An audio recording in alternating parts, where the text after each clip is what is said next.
soir, nous bénissons notre Dieu. Nous bénissons Jésus le roi. Nous sommes 2012, l'année de victoire. Année de victoire pour l'établissement du règne de Jésus dans l'Église. Et nous sommes au mois de juillet 2012, qui est dans le mois de la fidélité à Jésus-Christ. Et nous pouvons voir, frères et sœurs, depuis le début de cette année, comment mois par mois, notre Dieu apporte les corrections nécessaires à notre foi. Par tous ces concepts qu'il vient redéfinir, parce que Dieu poursuit un objectif, c'est que nous puissions tous vaincre. C'est ce que Dieu poursuit. Amen. Amen. Dieu veut voir chacun de nous vaincre. Et il veut voir l'Église entrer dans la victoire. Et c'est ainsi que ce mois de juillet, il vient par le concept de la fidélité exhorter son peuple. Il vient exhorter chacun de nous pour que nous puissions comprendre que nous ne devons pas avoir peur des épreuves et de la souffrance. Amen. Amen. Dieu nous exhorte sur la fidélité. Nous devons demeurer fidèles. Et on va le voir lorsqu'il parlait à l'église de Smyrne. Dieu veut voir un peuple capable de résister. Un peuple fidèle, quelles que soient les circonstances terrestres que nous pouvons traverser.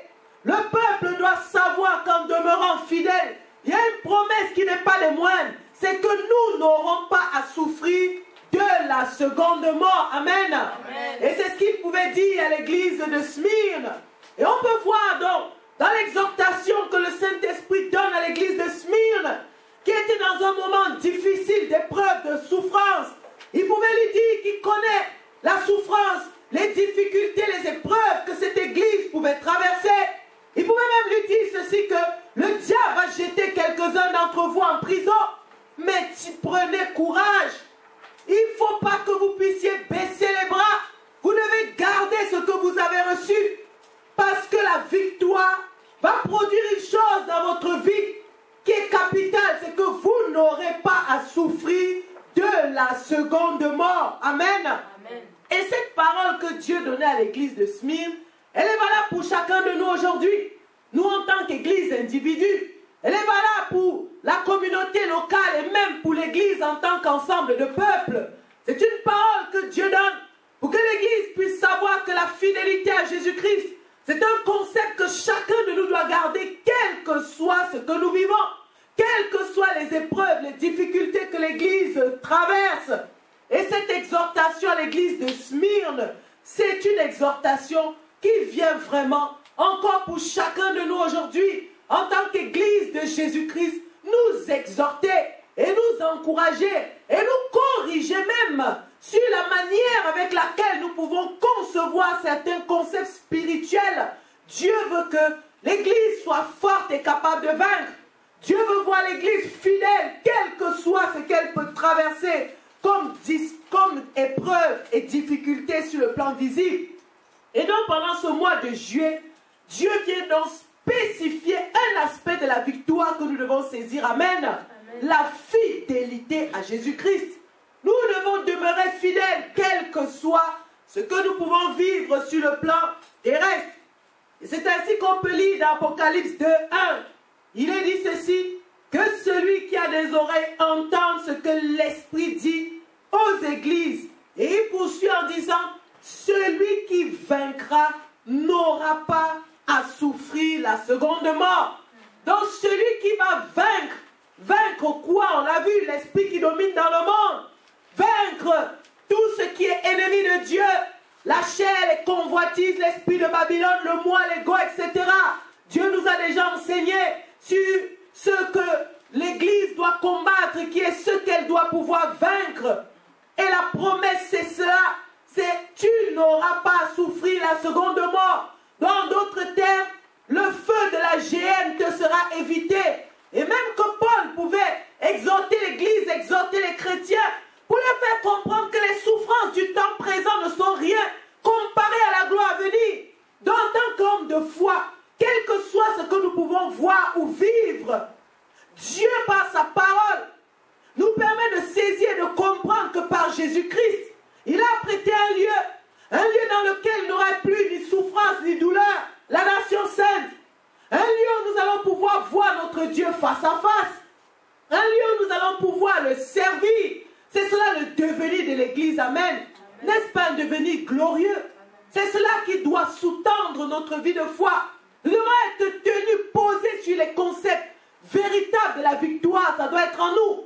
Et pour cela, il y a un principe important dans la victoire qui est la fidélité, que l'Église doit pouvoir comprendre, que l'Église doit garder quels que soient les moments qu'elle traverse, parce qu'elle a compris par la parole que ce que Dieu lui promet, il n'y a même pas de comparaison possible avec les souffrances du temps présent, comme Paul pouvait le dire. Et donc notre Dieu nous parle donc, et nous parle depuis le début donc, de ce mois de juillet, qui est dans le mois de la fidélité à Jésus-Christ, de la fidélité à Jésus-Christ dans les moments de souffrance et d'épreuve. Il nous parle parce qu'il nous conduit donc à pouvoir entrer, frères et sœurs, dans les principes spirituels que nous avons en Jésus-Christ. Dieu nous permet d'entrer dans la victoire que nous avons en Jésus-Christ.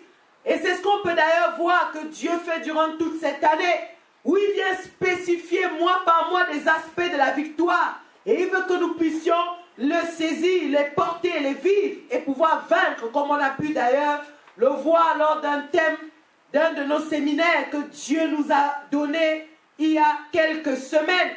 Et la fidélité à Jésus-Christ, c'est donc en fait ce que le Seigneur voudrait qu'on puisse bien comprendre. Et pour ce faire, il nous a défini déjà la fidélité sur le plan naturel d'une manière générale, pour qu'on ne puisse pas faire d'amalgame, qu'on puisse comprendre que la fidélité sur le plan naturel n'a rien à voir avec la fidélité à Dieu, la fidélité à Jésus-Christ. Et quand on va parler de la fidélité définie d'une manière générale, ça on l'a vu, c'est un principe de loyauté et de dévouement total d'une personne par rapport à une relation ou par rapport à quelque chose.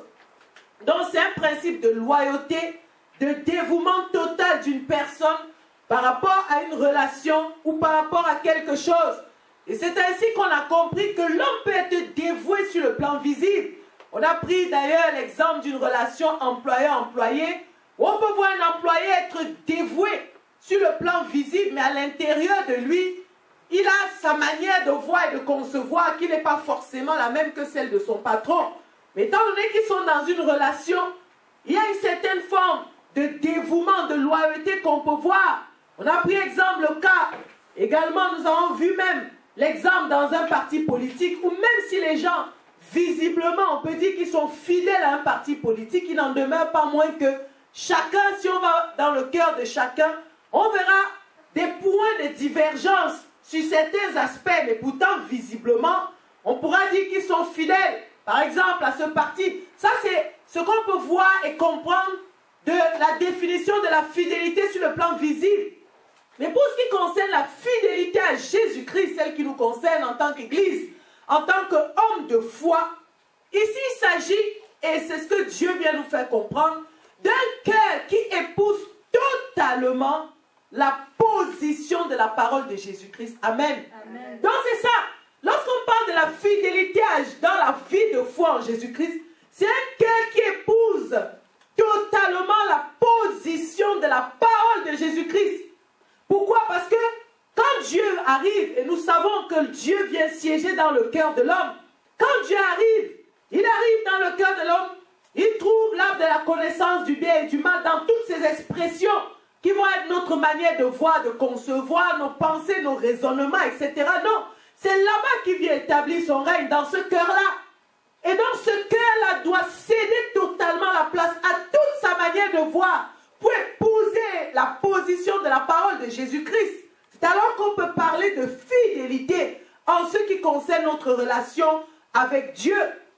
Dans d'autres termes, pour que nous puissions prétendre être fidèles à Jésus-Christ, il faudrait déjà qu'on puisse s'assurer qu'au niveau de nos pensées, de nos convictions, de tout ce sur quoi nous sommes appuyés, nous sommes certains que nous avons abandonné tout cela au profit des positions de la parole de Jésus-Christ qui vient nous révéler. Amen. Amen. Donc on comprend que la fidélité dans la vie de foi, elle est plus que la loyauté et le dévouement. C'est plus que cela, ce qu'on a pu définir dans le plan naturel. C'est une position d'adoption totale et d'acceptation de la vie de Jésus-Christ par sa parole, à laquelle bien sûr cette parole on obéit pour ainsi vivre avec lui dans l'espérance de la vie éternelle. Amen. Donc c'est comme ça qu'on définit la fidélité dans la vie de foi en Jésus-Christ. Donc c'est plus que la loyauté, c'est au-delà du dévouement. C'est une position d'adoption totale et d'acceptation de la vie de Jésus-Christ par sa parole. Et la parole à laquelle on obéit pour vivre avec lui dans l'espérance de la vie éternelle. Amen. Amen. Donc en réalité, on peut comprendre en tant qu'homme de foi, nous qui prétendons ou qui aspirons à vivre avec Dieu dans l'éternité, Dieu nous éduque déjà sur la terre à vivre par rapport aux règles qui régissent son royaume. Parce que dans le règne de Dieu, ce n'est que ce que Dieu dit qui se fait. L'homme ne vient pas avec une idée, une pensée. Non, non, non, c'est pas comme ça. Donc nous qui aspirons à la vie éternelle, Dieu nous éduque déjà maintenant à quitter les positions qui n'entreront jamais, au grand jamais dans le royaume de Dieu, pour adopter par la foi les positions donc que la parole de Dieu nous enseigne. Amen. Amen. Et c'est un privilège, c'est un honneur que nous pouvons entendre la parole qui nous donne de pouvoir choisir correctement Dieu depuis notre cœur. Il faut qu'on puisse le réaliser. Parce qu'on ne peut pas entrer dans le royaume de Dieu avec des positions qui sont siennes. C'est impossible. Dans le concept de la fidélité à Jésus-Christ, la fidélité par rapport aux positions donc, de la parole de Jésus-Christ que nos cœurs épousent doit vraiment être bien compris par nous. Et on peut d'autant plus le comprendre qu'on réalisera que l'ennemi le sait. L'ennemi sait que nous devons être fidèles par rapport à la parole. Donc il va faire tout ce qu'il peut pour empêcher à l'homme de demeurer fidèle à la parole de Dieu. Et c'est pour ça qu'il va utiliser, par exemple, les épreuves, les difficultés, les souffrances que l'homme peut vivre. Et lorsque Dieu vient apporter un correctif sur notre manière de concevoir les difficultés et les épreuves, c'est pour que l'homme de foi puisse réaliser que l'enjeu est beaucoup plus important que la petite souffrance que tu peux vivre sur la terre. Même si pour toi elle est douloureuse, mais il y a un enjeu derrière qui est beaucoup plus important. C'est la vie avec Dieu dans l'éternité. Et lorsque tu comprends cela et tu saisis, et comme on l'a vu, lorsque tu es bien bâti par rapport à ce concept, c'est alors que ta fidélité à Jésus-Christ va demeurer, quel que soit ce que tu peux vivre. Et d'ailleurs même on peut le voir que le Seigneur n'a pas laissé l'Église ignorante de ce qu'elle pourra vivre et de ce qu'elle peut traverser. Comme on peut le voir pour le cas de l'Église de Smyrne. Comme on peut voir également ce que le Seigneur lui-même pouvait dire à ses apôtres, à l'Église, vous allez connaître des tribulations. On peut voir même, on l'a vu, comment il pouvait annoncer à Abraham que ta descendance ira en captivité pendant 400 ans. On a même vu dans le cas de Paul, comment le Saint-Esprit pouvait dire le type de tribulation qu'il allait pouvoir rencontrer en montrant sa ceinture. On a vu tout cela. Donc, en fait, Dieu veut que l'Église puisse comprendre que les souffrances et les épreuves, bien sûr, on va le voir par rapport à l'origine de ces souffrances, mais l'Église doit pouvoir comprendre que ça ne doit en aucun cas te détourner de l'objectif que tu poursuis. C'est pourquoi il y a un impératif à ce que l'Église puisse avoir une compréhension claire de la vie de foi. Il y a un impératif à ce que les concepts de la parole soient enseignés dans leur pureté. Parce que si la foi est falsifiée, il se trouvera forcément que la manière même de vivre les épreuves va être falsifiée. Et c'est ainsi qu'on peut voir, comme Paul pouvait le dire, des chrétiens qui vont faire naufrage par rapport à la foi. Parce qu'il y aura des circonstances visibles qui pourront les détourner de cette espérance. Et c'est vraiment dramatique. Mais nous bénissons Dieu. Parce qu'aujourd'hui, pour Dieu, avec la parole pure que nous recevons, nous déjà le peuple de la saison de la foi pure, et aussi l'Église globale, n'oublions pas que c'est notre champ missionnaire immédiat, pouvoir porter les concepts de victoire que Dieu nous redonne par la saison de la foi pure à l'Église globale. Nous croyons que l'Église va entrer et demeurer dans la fidélité à Jésus-Christ. Amen. Donc maintenant, Jésus-Christ parlant à l'Église de Smyrne, il dit à l'Église de Smyrne d'être fidèle jusqu'à la mort. Mais pourquoi? Pourquoi est-ce que le Seigneur demande à l'Église de Smyrne d'être fidèle jusqu'à la mort? On doit comprendre que dans toute relation qui nécessite la fidélité, l'homme peut se trouver dans des circonstances difficiles telles que s'il n'est pas persévérant et bien bâti dans le sens de ce qu'il poursuit, il peut manquer de fidélité. Donc c'est pourquoi le Seigneur vient encourager, exhorter l'Église en disant mais sois fidèle. Parce que pour que tu demeures fidèle, il faut soit bien bâti dans le sens de ce que tu poursuis. Il faut que ce que tu poursuis soit suprême dans ton cœur. Il faut que tu comprennes l'objectif que la foi poursuit et que tu sois persévérant par rapport à cet objectif-là. Parce que sinon, la fidélité que tu dois avoir dans la vie de foi peut être touchée par l'ennemi. Et nous savons que nous poursuivons la vie éternelle.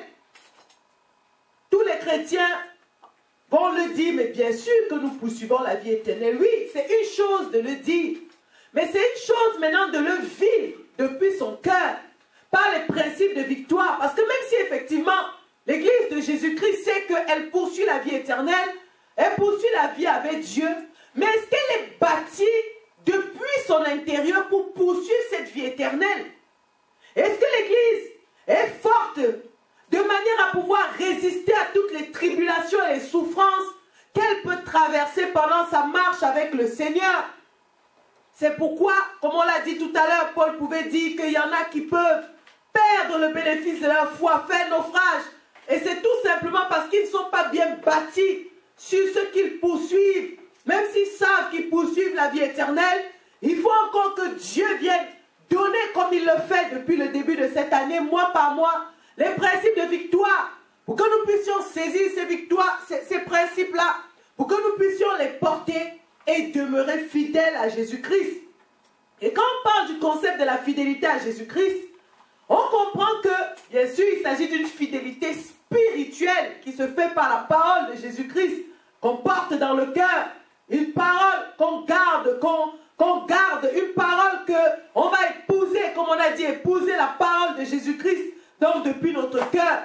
On comprend donc que pour le concept de la fidélité spirituelle, qui nécessite donc l'obéissance à Jésus-Christ, parce que tu ne peux pas être fidèle à Jésus-Christ si tu n'es pas obéissant. Parce que Christ vient te donner sa parole, une parole que tu n'as pas. Parce que tu es déjà dans des positions de désobéissance, une position où tu marches selon tes propres voies. En gros, si on analyse sur le plan strictement spirituel, où tu marches selon le diable, selon les principes de l'arbre de la connaissance du bien et du mal. Dieu vient maintenant par amour te donner sa parole. Il faut maintenant que ton cœur épouse les positions de la parole que Dieu te donne. Et pour que ton cœur épouse les positions de la parole que Dieu te donne, il faut que tu entres dans l'obéissance par rapport à ces principes. Que tu sois soumis, obéissant à tous les principes de la parole que Dieu te donne. Et l'ennemi le sait. Il sait qu'il faut que tu sois obéissant pour entrer dans la fidélité spirituelle. C'est pourquoi ce qu'il va faire, c'est qu'il va utiliser tout ce qu'il peut pour détourner l'homme afin qu'il soit infidèle à la parole de Jésus-Christ. Amen. C'est ce qui fait l'ennemi de nos âmes. Il utilise tout ce qu'il peut pour venir nous détourner et nous rendre infidèles à la parole de Jésus-Christ. Et souvent, il va utiliser les souffrances et les épreuves. Voilà souvent ce qu'il va utiliser pour nous rendre infidèles à la parole de Jésus-Christ. Et quand on va regarder le contexte de l'église de Smyrne, qu'est-ce que le contexte de cette église nous révèle? Et l'encouragement du Seigneur, on voit que Christ exhorte l'église à demeurer fidèle. Il lui parle de ce qu'elle peut vivre et de ce qu'elle va vivre. Il lui fait même comprendre que, mais en réalité, pour toi tu es pauvre, mais pour moi tu es riche. Parce que la richesse spirituelle que je vois que tu as, c'est la parole. Parce que pour Christ, en réalité, lorsqu'il nous regarde en tant qu'homme de foi, il voit la richesse éternelle, qui est la parole dans l'âme. Parce que c'est par cette parole que nous allons pouvoir entrer dans l'éternité avec lui. Donc lorsqu'il regarde l'église sur la terre, que ce soit l'église individuelle, l'église locale ou l'église globale, et qu'il voit la parole, il voit la richesse. Et pourtant, sur le plan naturel, on peut vivre des difficultés, des souffrances. On peut vivre même certaines formes de prison. Comme on pouvait le voir, on l'a vu dans le cas de Paul et Silas qui étaient en prison et tout. Mais ils gardaient la parole pour Dieu. Ils voyaient des gens riches. Ils ne voyaient pas du tout des gens en prison. Puisqu'ils voyaient la richesse de la parole. Et pourtant, visiblement, on pouvait voir que ces gens étaient dans une forme de prison dans laquelle l'ennemi les avait mis. Et c'est ce que Dieu veut que l'Église puisse comprendre. Que la manière avec laquelle il va concevoir même un concept comme la richesse, ça va être la richesse par rapport à la parole que tu gardes. Et l'ennemi le sait. utiliser justement les difficultés de tout type pour nous rendre infidèles. Mais nous croyons que ce n'est pas notre cas. Amen. Parce qu'il poursuit que nous, en tant qu'hommes de foi, nous puissions désobéir. Et c'est ainsi qu'on peut voir l'Église, je dirais, ignorante. Parce que pour ceux encore qui ne connaissent pas Dieu, ça peut s'expliquer, ils ne sont pas enseignés. Mais pour l'Église qui est censée connaître la pensée de Dieu et l'annoncer aux nations, on peut voir dans le cœur des chrétiens, parce que les chrétiens peuvent visiblement dire des choses, mais le cœur ne le pense pas. Ils se demandent, mais pourquoi Dieu qui est si puissant, pourquoi telle chose m'arrive? Pourquoi Dieu ne bloque pas tel aspect d'attaque de l'ennemi? Mais pourquoi je peux vivre cela alors que j'appartiens à Dieu? Ça, c'est souvent des positions que le cœur de certains enfants de Dieu peuvent exprimer. Et tout cela, ça vient tout simplement d'une ignorance de la compréhension de la parole. Et comme nous le savons, le peuple périt parce qu'il lui manque la connaissance. Et Dieu vient par la saison de la foi pure ramener les concepts de foi véritable. Parce que ce n'est pas la parole que Dieu accomplit et il fait toutes choses. Il veut voir une église capable de comprendre, parce que c'est alors que nous, en tant qu'église, nous serons capables de défendre notre royaume. Amen. Le rôle de l'église, c'est de défendre le royaume. C'est pour ça qu'on peut voir d'ailleurs Paul, pour qui pouvait dire, mais nous sommes des ambassadeurs. Imaginez même un ambassadeur sur le plan visible. Mais il est là pour défendre les intérêts de son pays. Et nous, en tant qu'ambassadeurs de Christ, nous sommes là pour défendre les principes du royaume. Mais pour cela, nous avons besoin nous-mêmes de pouvoir savoir et comprendre et connaître les principes du royaume. C'est une aberration pour un chrétien de se retrouver en face d'un païen, comme on le dit, une personne qui n'est pas encore enseignée sur la parole, et qui va accuser Dieu par ignorance, et tu n'es pas capable, avec amour, peut-être douceur, mais avec fermeté, de lui annoncer non. Il faut que tu comprennes l'origine des choses. Parce que si toi-même, tu n'es pas bâti et tu ne comprends pas ces choses-là, au fond de ton cœur, tu réaliseras que c'est vrai, mais pourquoi c'est trop quand même? Parce que c'est vrai que vraiment l'homme souffre beaucoup sur la terre, c'est vrai que, et c'est terrible pour l'Église. C'est pourquoi Dieu veut que l'Église soit affermie sur les concepts de la victoire. Mais c'est des concepts qu'on porte, frères et sœurs. C'est des concepts qu'on porte dans son cœur parce que soi-même, les pratiquant chaque jour, on est capable également de pouvoir les donner. C'est ce qu'on peut même d'ailleurs voir. Comment Pierre et Jean pouvaient dire, ce que j'ai, je te le donne. Et c'est pourquoi nous, en tant que peuple de la saison de la foi pure, nous devons porter ces choses. Et c'est lorsque nous les porterons que nous serons capables également de le donner à l'église globale. D'enseigner ou de donner en quelques mots, de faire comprendre des principes comme la fidélité, tous ces principes de victoire que Dieu nous donne mois par mois durant cette année. Et donc pour cela, pour que l'homme arrête de, comme on peut le dire, de délirer, si on peut se permettre, en se posant des questions existentielles, le Seigneur vient encore redonner, de comprendre l'origine même de la souffrance. Parce qu'il est important pour l'homme de comprendre l'origine même. Mais d'où vient la souffrance? Mais à l'origine, quand Dieu a créé les choses, mais comment est-ce que c'était? C'est ça qui te permettra de pouvoir comprendre l'origine de la souffrance et aussi, bien sûr, d'apprécier la solution qui est Jésus-Christ. Amen. Amen. Dieu n'était pas obligé. Dieu n'était pas obligé de sauver l'homme. Mais c'est par amour qu'il a donné Jésus-Christ. Donc il ne faudrait pas que le don gratuit de Dieu qui est Jésus-Christ, qui a été donné pour le salut de nos âmes, la parole de Dieu nous dit que nous avons toutes sortes de bénédictions spirituelles en Jésus-Christ. C'est vrai que Christ compatit également, comme on l'a vu, à nos souffrances, à tout niveau, que ce soit les souffrances de l'esprit, les souffrances de l'âme, les souffrances du corps. Mais l'objectif que Dieu poursuit en donnant son Fils, nous ne devons pas l'oublier. Amen. Et ce que le diable poursuit justement, c'est d'amoindrir en fait tout ce que Christ a accompli pour nous. Et Dieu vient maintenant pour redonner à l'Église la capacité de pouvoir vaincre. Même pour Dieu, quand bien même un chrétien souffre, en réalité son esprit doit toujours être joyeux. Même si la souffrance est une souffrance physique, parce qu'on a une espérance glorieuse pour laquelle quand tu comprends les principes spirituels, tu sais que pour le diable, il n'aura jamais ça. C'est-à-dire c'est quelque chose où toi, tu vas finir avec Dieu. Tous les jours de ta vie, tu marches dans l'obéissance, tu le refuses et tu sais que je finirai avec Dieu. Mais pour ce qui te concerne, toi l'ennemi, tu n'auras jamais accès à la nation sainte parce que la condamnation pour ce qui te concerne a été arrêtée. Quelles que soient les souffrances que je peux vivre. Amen. Amen. Donc maintenant, il faut qu'on puisse voir l'origine donc de la souffrance. Parce que c'est important de comprendre d'où vient la souffrance. Et Dieu nous fait comprendre que la souffrance est une conséquence du péché. Amen. À l'origine, il n'y avait pas de souffrance. C'est pour ça d'ailleurs que Dieu nous a donné le livre de Genèse.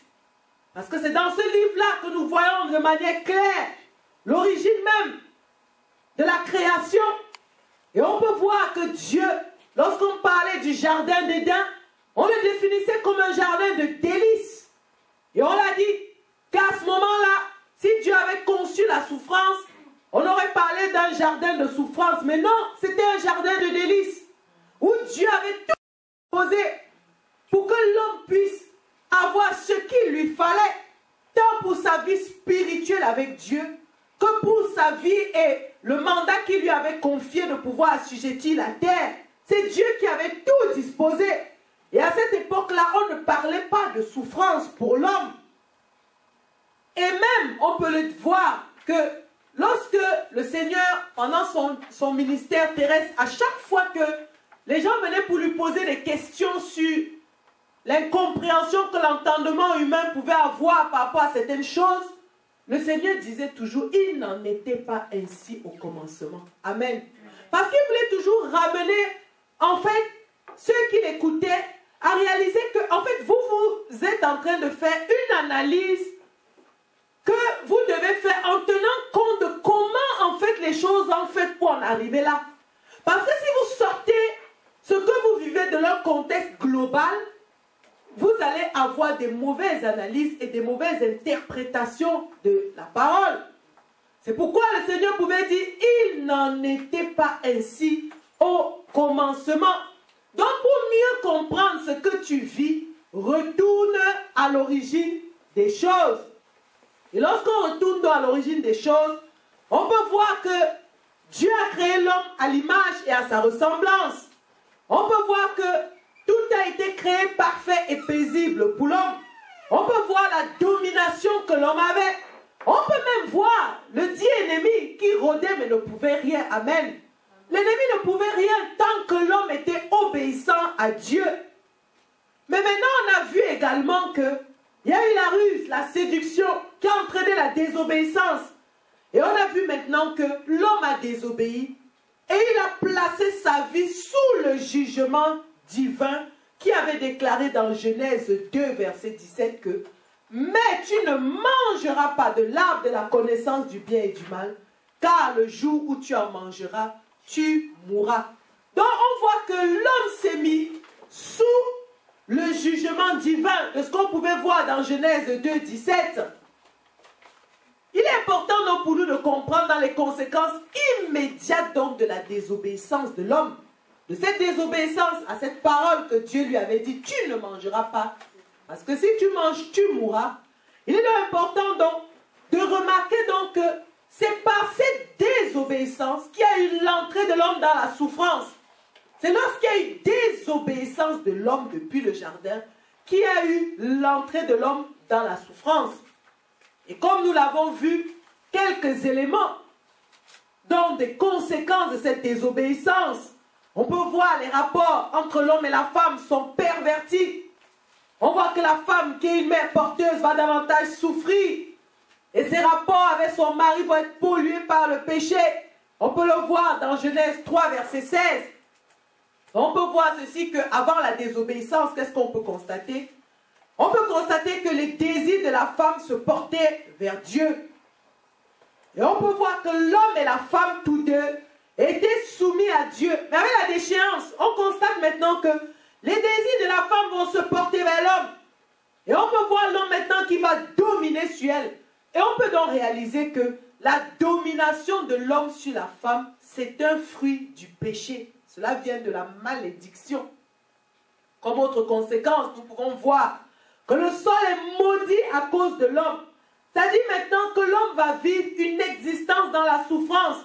Au point où il faut maintenant qu'il souffre pour avoir la nourriture de tous les jours. C'est dans la souffrance que l'homme va avoir la nourriture de tous les jours. On peut voir qu'il a de la peine à avoir dans le pain, c'est-à-dire sa nourriture sur le plan, d'ailleurs, même que ce soit spirituel, parce qu'il a fallu que Christ maintenant revienne nous redonner le pain de vie, que sur le plan naturel.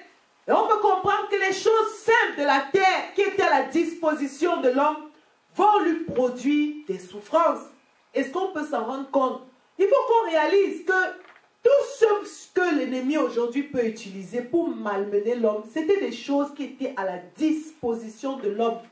L'homme n'avait que, puisque son esprit, il était soumis à Dieu, il portait la vie de Dieu, il marchait dans l'obéissance à Dieu, dont les choses de la terre avaient leur place, et il pouvait en user comme il en avait besoin, sans pour autant avoir des souffrances atroces, comme on peut le voir. Et on réalise aujourd'hui que ce sont ces choses-là qui étaient à la disposition de l'homme, que Dieu lui avait donné, que le diable va utiliser aujourd'hui pour le détourner donc de la foi véritable. C'est avec ces choses-là qu'il va utiliser pour activer des souffrances de tout type. Parce qu'il sait que l'homme déchu est devenu nécessiteux.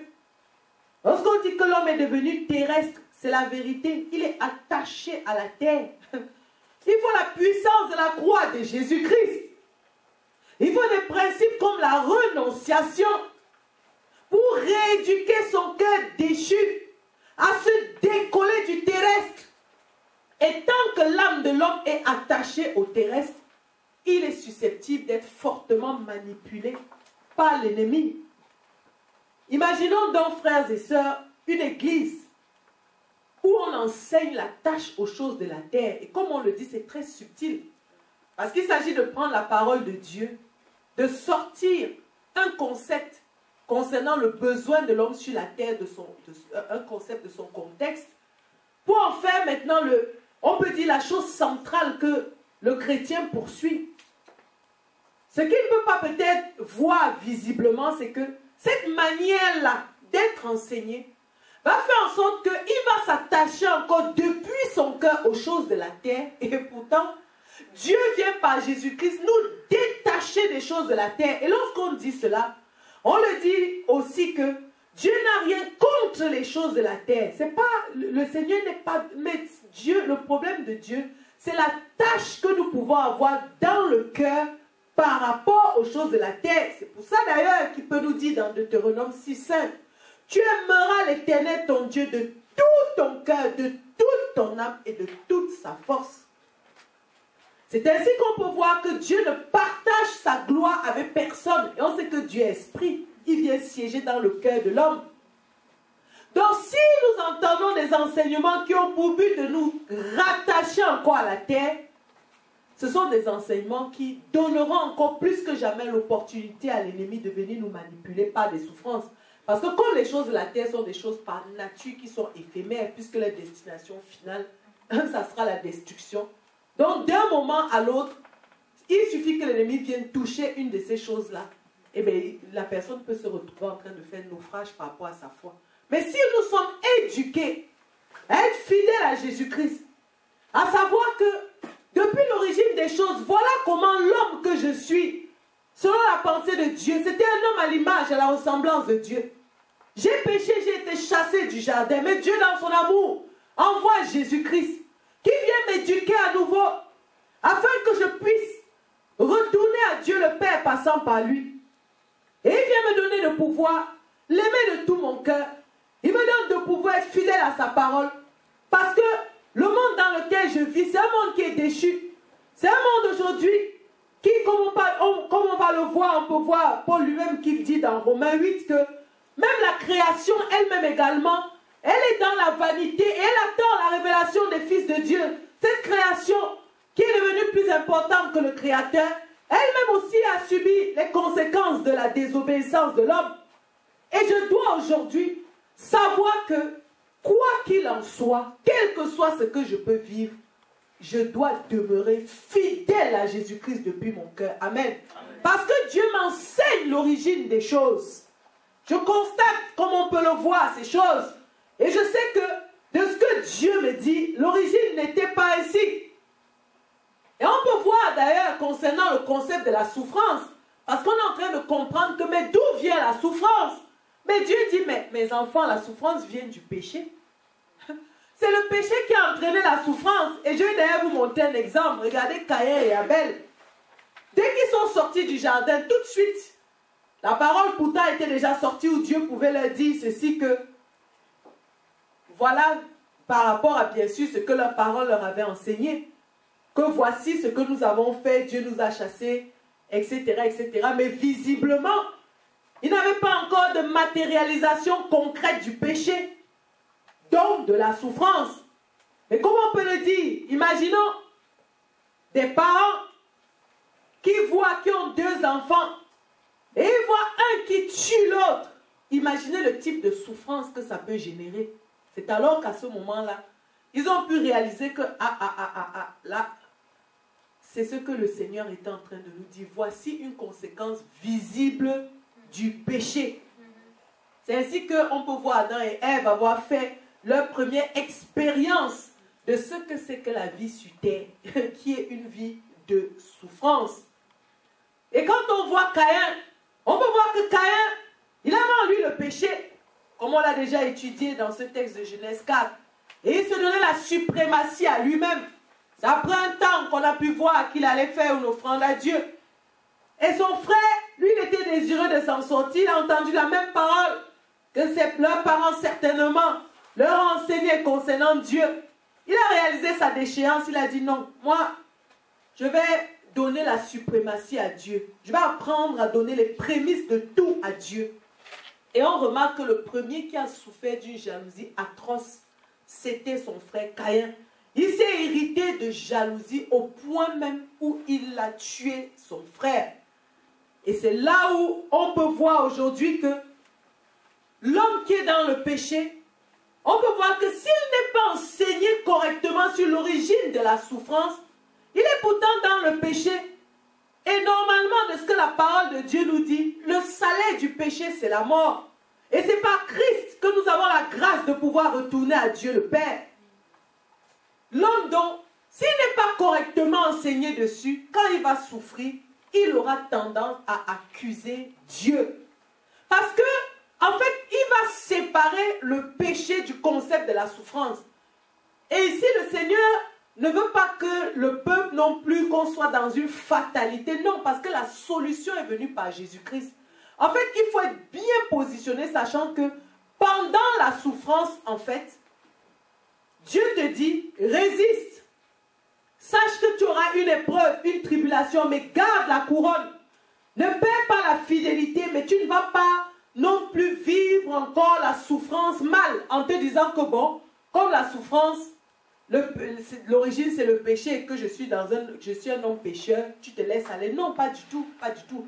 Tu comprends bien que l'origine de la souffrance, c'est le péché. Mais le péché a été vaincu par Jésus-Christ qui compatit à toutes nos souffrances. Donc moi, pendant les moments de souffrance et d'épreuve, au contraire, je vais vivre dans la victoire depuis mon esprit parce que j'ai compris ce que je poursuis, quand bien même je souffre. Je comprends que l'homme qui est dans le péché est sous la condamnation. Et je comprends également que le châtiment de cette condamnation, c'est la mort. Et la mort agit par la souffrance. Amen.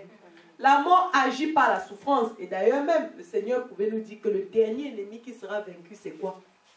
C'est la mort.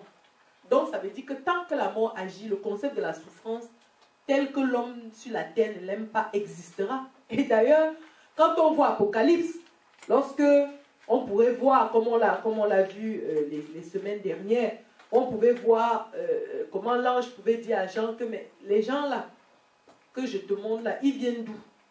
Et il répond, ils viennent de la grande tribulation. Donc c'est ainsi que vu du ciel, on parle de la terre. On appelle la terre la grande tribulation. Donc l'endroit où il y a tout type d'épreuves et tout type de souffrance. Mais la parole de Dieu rend victorieux. Amen. Amen. C'est ça en fait qu'il faut saisir. L'homme de foi, à tout pour pouvoir vaincre, sachant qu'il y a la suprématie de Dieu, bien évidemment, sur tout. Et comme on l'a dit pour l'église de Smyrne, quand il a dit, tu vas souffrir, il a donné un temps, 10 jours. Ça veut dire, notre Dieu est suprême. Le chrétien doit savoir que la victoire finale appartient à Jésus-Christ. Amen. Et pendant les moments d'épreuve, nous devons résister. Amen. Nous devons garder la fidélité à la parole de Jésus-Christ parce que nous avons bien compris ce que l'ennemi vise au travers donc des souffrances et des épreuves. Donc, on peut remarquer que la souffrance est venue avec la mort. Amen. Et en réalité, l'entrée dans la mort, c'est entrer dans la souffrance. Parce que la vie dans ce monde n'est que souffrance. Parce que le monde est sous le jugement divin. Et on se souvient bien de quel jugement il s'agit. Le jour où tu en mangeras, tu mourras. Et c'est vraiment par pure grâce que Dieu a envoyé Christ.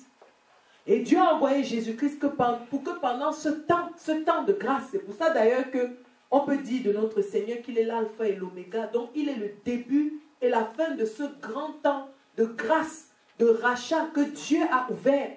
Pour que l'Église, pour que les peuples, que la parole soit annoncée. Et que chacun qui recevra cette parole puisse se soustraire de cette condamnation éternelle et entrer dans le bénéfice de la vie et de la victoire que Dieu donne par Jésus-Christ. Amen.